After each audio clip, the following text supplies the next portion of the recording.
Exchange of gases. আজকের topic হচ্ছে exchange of gases. First লেকচারে আমি বলেছিলাম এক্সচেঞ্জ অফ গ্যাসেস কোথায় কোথায় হয়। দুটো পার্টে হয় এক্সচেঞ্জ অফ গ্যাসেস। একটা পার্টে হয় এক্সটার্নাল পার্টে থাকে আমাদের অ্যালভিওলাস আর ডিঅক্সিনেটেড ব্লাডের মধ্যে, মানে লাংস আর ডিঅক্সিনেটেড ব্লাডের মধ্যে হয়। আর একটা জায়গায় হয় টিস্যু আর অক্সিনেটেড ব্লাডের মধ্যে হয়। ঠিক আছে, দুই জায়গায় এক্সচেঞ্জ হয়। এই এক্সচেঞ্জটা পুরোটাই কিসের উপর নির্ভর করবে? একটা জিনিসের উপরই বেসড করে এক্সচেঞ্জটা, সেটা হচ্ছে পার্শিয়াল প্রেশার। পার্শিয়াল প্রেশারের উপর এক্সচেঞ্জটা বেসড করে। ঠিক আছে, পার্শিয়াল প্রেশার আমি আগেও বলেছি, high partial pressure to low partial pressure air move করে। Air high partial pressure to low partial pressure air যায়। আমি একটু রিকোয়েস্ট করবো যে ফার্স্ট লেকচার যেটা আছে এটা দেখার আগে বা এটা দেখার পরে একটা যদি দেখো তাহলে এই লেকচারটা একদম ক্লিয়ার হবে। ঠিক আছে, শুরু করছি। প্রথমেই এটা একটা এনসিইআরটি ডায়াগ্রাম নিয়েছি, আর এনসিইআরটিতে ছক করে দেওয়া আছে কোথায় কিসের পার্শিয়াল প্রেশার কত। এটা আমাদের মনে রাখতে হবে। এটা একটা ডেটা বেসিস ছক করা আছে, ওই ডেটাগুলো আমাদের মনে রাখতে হবে। আমি এটা অ্যালভিওলাস শিখেছি, কোনটাকে কি বলে প্রথমে দেখে নিই। এটা অ্যালভিওলাস, এটা হার্ট দেখেছি। হার্ট থেকে একদিকে লেফট সাইডে যেটা দেখেছি অক্সিজেনেটেড ব্লাড বহন করে, আর যেটা রাইট সাইডে সেটা ডিঅক্সিজেনেটেড ব্লাড থাকে। ঠিক আছে, আর হার্ট থেকে যেটা আমাদের লাংসে যায়, মানে রক্তটা নিয়ে যায়, সেটাকে পালমোনারি আর্টারি বলে, যেটা হচ্ছে ডিঅক্সিজেনেটেড ব্লাড নিয়ে যায়। আমরা সাধারণত জানি যে আর্টারি সাধারণত অক্সিজেনেটেড ব্লাড নিয়ে যাওয়া আসা করে, কিন্তু এক্সেপশনাল কি পালমোনারির ক্ষেত্রে পালমোনারি ভেইন বলো আর পালমোনারি আর্টারি বলো বিপরীতটা হবে। পালমোনারি আর্টারি যদি হয় তাহলে ডিঅক্সিজেনেটেড ব্লাড, আর পালমোনারি ভেইন যদি বলে তাহলে অক্সিজেনেটেড ব্লাড। ঠিক আছে, তাহলে এখান থেকে এটা হচ্ছে পালমোনারি আর্টারি, এটা হচ্ছে পালমোনারি ভেইন। এখান থেকে হচ্ছে সিস্টেমিক আর্টারি, এবার অক্সিজেনেটেড ব্লাড নেবে, আর সিস্টেমিক ভেইন হচ্ছে ডিঅক্সিজেনেটেড ব্লাড। যেটা ব্লু কালারে রাখছি সেটা হচ্ছে ডিঅক্সিজেনেটেড ব্লাড থাকে, আর যেটা রেড কালার সেটা অক্সিজেনেটেড ব্লাড। ঠিক আছে, এবার আমি যে পার্শিয়াল প্রেশার কত কত হয় এটা ডেটাবেসে এটা মনে রাখতে হবে। আমি এটাকে অ্যাটমসফিয়ার বলছি। ঠিক আছে, অ্যাটমসফিয়ার, এটিএম অ্যাটমসফিয়ার। অ্যাটমসফিয়ারে partial pressure oxygen carbon dioxide কত কত থাকে সেটা জানবো আসলে। আর একটা কি লজিক্যাল জিনিস, যে আমি যদি বলি high partial pressure to low partial pressure যদি এয়ার মুভ করে, তাহলে আমরা কি শ্বাস নিচ্ছি, এয়ার যাচ্ছে, তাই না? তার মধ্যে কি এখানে ডিফিউশন কার হবে? আমি ফার্স্ট লেকচারে বলেছি ডিফিউশন হবে অক্সিজেন আর কার্বন ডাইঅক্সাইডের। তা আমরা যখন ইন্সপাইরেশন করি তখন অক্সিজেনটা এখানে ডিফিউজ হয়ে আসে, তাই তো? আর এক্সপাইরেশন করি তখন কার্বন ডাইঅক্সাইডটা ডিফিউজ হয়ে বাইরে বেরিয়ে আসে। তাহলে আমরা নেব কি? এখানে কি এক্সচেঞ্জ হবে? অক্সিজেন। তাহলে বাইরে থেকে ভেতরের দিকে যখন আমাদের যাবে, তাহলে high partial pressure to low partial pressure, তাহলে নিশ্চয়ই বাতাসে বা অ্যাটমসফিয়ারে অক্সিজেনের পার্শিয়াল প্রেশার আমাদের শরীরের তুলনায় বেশি, বা রক্তে যে পার্শিয়াল প্রেশার থাকার কথা তার থেকে তুলনায় বেশি, নাহলে পর বাইরে থেকে ভেতরে কেন যাবে? যদি সাপোজ ধরে নাও যে আমাদের বডির ভেতরে বা ব্লাডের মধ্যে যদি পার্শিয়াল প্রেশার আর বাইরের অ্যাটমসফিয়ার পার্শিয়াল প্রেশার যদি সমান হতো, তাহলে কি এক্সচেঞ্জ হতে পারতো? না, কখনোই সম্ভব না। সব সময় কি এয়ার মুভ করবে কোথা থেকে? High partial pressure to low partial pressure. তাহলে এটা বোঝাই যাচ্ছে যে অ্যাটমসফিয়ারে পার্শিয়াল প্রেশার অফ O2 সব সময় হাই হবে। সেটা রেঞ্জ দেওয়া আছে 159 mmHg। mmHg আমি সব জায়গায় লিখবো না, একবারে লিখবো। এটা প্রেশারের মানে পার্শিয়াল প্রেশার মাপার জন্য একটা ইউনিট। আর কার্বন ডাইঅক্সাইডের ক্ষেত্রে বলছি, দেখো কার্বন ডাইঅক্সাইড কি আমাদের শরীরে অক্সিজেন যাচ্ছে যাচ্ছে যাচ্ছে, এই যে টিস্যুতে গ্লুকোজ থাকে বা খাবার থাকে, ফুড থাকে, সেটাকে অক্সিজেনের সাহায্যে ভাঙা হয়। তাহলে অক্সিজেন এখানে ইউজ হয়, তারপরে খাবারটা ভাঙে, তার জন্যই আমরা শরীরের সঠিক পরিমাণ কি শক্তি বা এনার্জি পাই।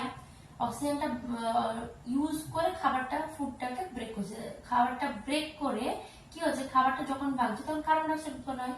তাহলে অনবরত মানে কন্টিনিউয়াস অক্সিজেন ইউজ হচ্ছে আর কার্বন ডাইঅক্সাইড উৎপন্ন হচ্ছে ফুড থেকে, গ্লুকোজ থেকে কার্বন ডাইঅক্সাইড উৎপন্ন হচ্ছে।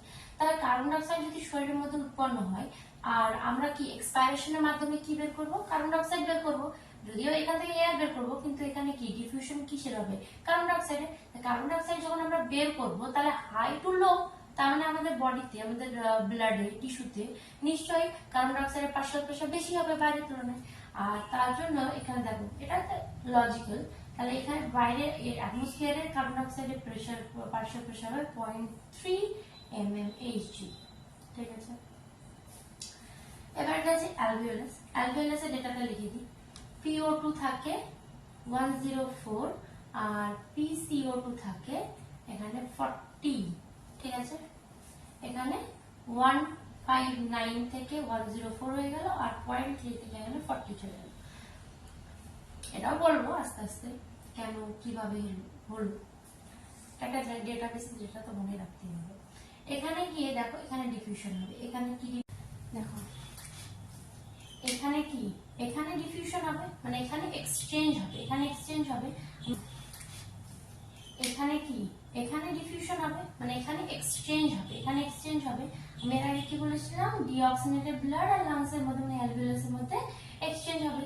তাহলে এখানে এক্সচেঞ্জ হয়ে এখানে কি হবে, এটা অক্সিজেন এক্সচেঞ্জ হবে আর এখানে কার্বন ডাই অক্সাইড এক্সচেঞ্জ হবে। ঠিক আছে, তাহলে এখান থেকে এই যে ডিঅক্সিনেটেড ব্লাড থেকে এখানে কার্বন ডাই অক্সাইড এখানে চলে যায় আর অক্সিজেন এখানে আসে, তাহলে এখানে কি অক্সিজেনেটেড ব্লাড হয়ে গেল, অক্সিজেনেটেড ব্লাড হয়ে গেল। এবার অক্সিজেনেটেড ব্লাডের পার্শিয়াল প্রেশার দেখে নাও, অক্সিজেনেটেড ব্লাড। ঠিক আছে, এখানে PO2 থাকে 95 mmHg আর PCO2 থাকে 40 mmHg। ঠিক আছে, তাহলে এখানে কি 104 হলো, 104 ছিল আর এখানে 95, তাহলে 104 থেকে 95 high partial pressure to low partial pressure এখানে কি এক্সচেঞ্জ হয়ে গেল। তার জন্য এখানে ডিঅক্সিনেটেড ব্লাড থেকে কি এটা অক্সিজেনেটেড ব্লাড হয়ে গেল, অক্সিজেন চলে এলো। অক্সিজেনেটেড ব্লাড এবার এখান থেকে আস্তে আস্তে কি হার্টে গেল, হার্টে থেকে আস্তে আস্তে এবার কি বডি টিস্যুতে যাবে, বডি টিস্যুতে সিস্টেমিক আর্টারির মধ্যে বডি টিস্যুতে চলে গেল। বডি টিস্যুতে দেখো এখানে কি, এখানে অক্সিজেনেটেড ব্লাড, এখানে না অক্সিজেনেটেড ব্লাডের পার্শিয়াল প্রেশারটা আমি আগে থেকে লিখে রেখেছি। অক্সিজেনেটেড ব্লাডের পার্শিয়াল প্রেশার হচ্ছে 95 আর এখানে কার্বন ডাই অক্সাইড হচ্ছে 40। এই যে অক্সিজেনেটেড ব্লাড এখন তো চেঞ্জ হয় না, তাহলে অক্সিজেনেটেড ব্লাড, তো অক্সিজেনেটেড ব্লাডের অক্সিজেনের হচ্ছে পার্শিয়াল প্রেশার 95 আর কার্বন ডাই অক্সাইড 40। এবার এখান থেকে বডি টিস্যুতে এক্সচেঞ্জ হবে, তাই না? আর একটা কি জায়গায় বডি টিস্যুতে এক্সচেঞ্জ হবে। বডি টিস্যুতে আমাদের কি এখানে গ্লুকোজ অনবরত ফুডে ব্রেকডাউন হচ্ছে। ফুডে ব্রেকডাউন হচ্ছে কার সাহায্যে, অক্সিজেনের সাহায্যে। ইউজ কি হচ্ছে, অক্সিজেন এখানে ইউজ হচ্ছে আর ফুডের ব্রেকডাউনে কি উৎপন্ন হচ্ছে, CO2 উৎপন্ন হচ্ছে, তাই না? এখানে CO2 উৎপন্ন হয়, এখানে ফুড বা গ্লুকোজ C6H12O6। ঠিক আছে, এখানে অক্সিজেন সবসময় এখানে ইউটিলাইজ হয় আর কার্বন ডাই অক্সাইড এখানে উৎপন্ন হয়। তাহলে এখানে যদি অক্সিজেন ইউজ হচ্ছে তার মানে কমে যাচ্ছে না, এখানে অক্সিজেন ইউজ হচ্ছে। তাহলে 95 থেকে টিস্যুর যদি আমি পার্শিয়াল প্রেশার বলি, টিস্যুর মধ্যে অক্সিজেনের পার্শিয়াল প্রেশার হয় 40 আর কার্বন ডাই অক্সাইড যেহেতু উৎপন্ন হচ্ছে 40 থেকে 45 হয়ে যায়, 45 হয়ে যায়। কি কার্বন ডাই অক্সাইড সবসময় কি প্রডিউস হচ্ছে আর অক্সিজেন ইউজ হচ্ছে, তাই না? তাহলে এখানে 40, তাহলে এখানে সবসময় অক্সিজেন ইউজ হচ্ছে, ইউজ হলে কি কমে গেল আর এটা বেড়ে গেল। তার জন্য এটা আগে থেকে আছে 95, তাহলে এটা কমে গেল, ইউজ হচ্ছে কমে গেল। তাহলে কি high partial pressure to low partial pressure এখানে চলে এলো অক্সিজেন। এবার কি কার্বন ডাই অক্সাইড হবে, এখানে সবসময় প্রডিউস হচ্ছে মানে সবসময় এটা কি উৎপন্ন হচ্ছে, ফলে এখানে কি সাধারণত বেশি থাকবে 45 আর এখানে কি আছে 40। তাহলে high partial pressure to low partial pressure carbon die oxide এখানে চলে গেল, 45 to 40 চলে গেল। তাহলে এখানে কি রক্তে তাহলে কার্বন ডাই অক্সাইড চলে গেল, তাহলে এটা কি ডিঅক্সিনেটেড ব্লাড হয়ে গেল। এটা কি ব্লাড হলো, ডিঅক্সিজেনেটেড ব্লাড। ডিঅক্সিনেটেড ব্লাডে PO2 অক্সিজেনের পার্শিয়াল প্রেশার থাকে তখন 40 আর PCO2 কার্বন ডাই অক্সাইডের পার্শিয়াল প্রেশার থাকে তখন 45। ঠিক আছে, এখানে কেন কার্বন ডাই অক্সাইড গেল হয়ে গেল, কার্বন ডাই অক্সাইড এখানে সবসময় প্রডিউস হচ্ছে মানে 45 হয়ে গেল আর অক্সিজেনেটেড ব্লাডের মধ্যে 40 ছিল, তাহলে high partial pressure to low partial pressure এখানে মুভ করে গেল আর অক্সিজেনেটেড ব্লাড থেকে এখানে যেহেতু মুভ করে গেল সেহেতু এখানে কি ডিঅক্সিনেটেড ব্লাড হয়ে গেল। ডিঅক্সিনেটেড ব্লাডে এগুলো হচ্ছে পার্শিয়াল প্রেশার হলো। এবার এখান থেকে কার্বন ডাই অক্সাইড জনিত রক্ত হার্টে গেল, হার্ট থেকে এখান থেকে পালমোনারি আর্টারি হয়ে এখান থেকে আবার এক্সচেঞ্জ হবে কি আগে থেকে অ্যালভিওলাসে PCO2 মানে carbon die oxide partial pressure ছিল 40 আর এখানে 45 to 40 এখানে high partial pressure to low partial pressure move করে গেল।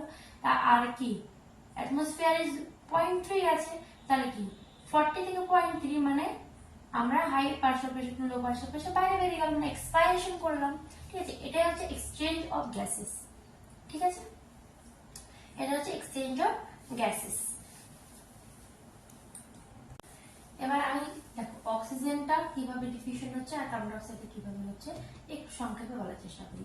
প্রথমে অ্যাটমসফিয়ারে কত ছিল অক্সিজেন 1.59 mmAc, সেখান থেকে কি অ্যালভিওলাই 104, সেখান থেকে কি অক্সিজেনেটেড ব্লাড সেখানে 95 থেকে টিস্যুতে গেল, টিস্যুতে গিয়ে গেল 40 হয়ে গেল, 40 থেকে ডিঅক্সিজেনেটেড ব্লাডেও 40, তাই না? আর কার্বন ডাইঅক্সাইড দেখো টিস্যুতে যেহেতু উৎপন্ন হচ্ছে, টিস্যু থেকে বলবো, টিস্যু থেকে, এটা উল্টো থেকে বলবো, টিস্যুতে উৎপন্ন হচ্ছে 45 থেকে ডিঅক্সিজেনেটেড ব্লাডে 45, আর ঠিক আছে, তারপরে কি অ্যালভিওলাই 40, অক্সিজেনেটেড ব্লাডেও কি 40, অক্সিজেনেটেড ব্লাডেও 40 থাকবে, তাহলে এটা 45 আর 40, আর অ্যাটমসফিয়ারে 0.5 এই 0.3 mmAc। ঠিক আছে, এইভাবে কি এভাবেই চলতে থাকবে। তাহলে হ্যাঁ, আর একটা যে অ্যাটমসফিয়ারে PO2 159 ছিল, অ্যালভিওলাই কি হয়ে গেল 104 হয়ে গেল, এত ডিক্রিজ হয়ে গেল, তারপর 95 হয়ে গেল। এটা কি করে হচ্ছে, তাই না? দেখো অ্যালভিওলাইয়ের ক্ষেত্রে এই যে অ্যালভিওলাই, আর এখানে যদি আমি এক্সচেঞ্জটা দেখাই, তাহলে এখান থেকে কার্বন ডাইঅক্সাইড অনবরত কি এখানে এক্সচেঞ্জ হয়ে যাচ্ছে, আর এখান থেকে সবসময় ডিফিউশন কি হচ্ছে, অক্সিজেনের ডিফিউশন হচ্ছে, কার্বন ডাইঅক্সাইড অক্সিজেন ডিফিউশন এখানে অনবরত হচ্ছে। তাহলে আমাদের অ্যাটমসফিয়ারে 159 ছিল, আস্তে আস্তে আস্তে 104 হলো, কেন? এখানে সবসময় কার্বন ডাইঅক্সাইড এখানে কি আসছে, ডিফিউশন হচ্ছে, ওর জন্য প্রভাবটা কমছে, আর এখানে কি অক্সিজেন সবসময় এখানে ডিফিউশন হচ্ছে, ফলে এর জন্য কি পার্শিয়াল প্রেসার দুটো প্রভাবে কমে যাচ্ছে। আর এখানে কি 100% তো কখনোই ডিফিউশন হবে না, 100% কখনোই ডিফিউশন হবে না, সেজন্য 104 থেকে 95 হচ্ছে, ওইভাবে আস্তে আস্তে আরো কমে যাচ্ছে, ডিফিউশন হতে হতে এখানে টিস্যুতে আরো কমে গেল, টিস্যুতে কি সবসময় তো ইউটিলাইজেশন হচ্ছে, সবসময় কি ব্যবহার হচ্ছে, ওই জন্য আরো কম, আর কার্বন ডাইঅক্সাইড কি প্রডিউস হচ্ছে, তার জন্য ওখানে বেশি। ঠিক আছে, বেশি হতে হতে আবার কমে চলে গেল, বুঝে গেল? এটা হচ্ছে এক্সচেঞ্জ অফ গ্যাসেস।